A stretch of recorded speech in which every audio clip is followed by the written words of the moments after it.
I get this question all the time. Devin, what is YouTube automation and what should I automate first as a beginner? Simple answer.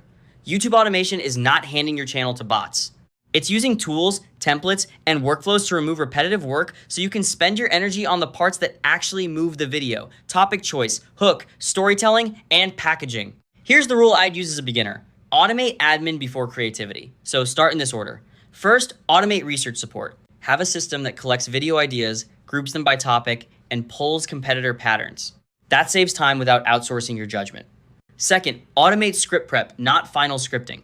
Use AI for outlines, source organization, and key points. But you should still write or heavily shape the hook, examples, and final opinion. Third, automate production ops. File naming, shot lists, thumbnail version tracking, upload checklists, and scheduling. This is boring work, which is exactly why it should be systemized. Fourth, automate analytics summaries. You don't need a giant dashboard. You need a simple weekly readout, click-through rate, average view duration, top traffic sources, and which topics earn the next test. What should you not automate first? Your niche, your voice, and your final edit decisions. Early on, those are where learning happens. If you want, Satura is useful as the workflow layer that connects those steps without turning your channel into generic AI sludge.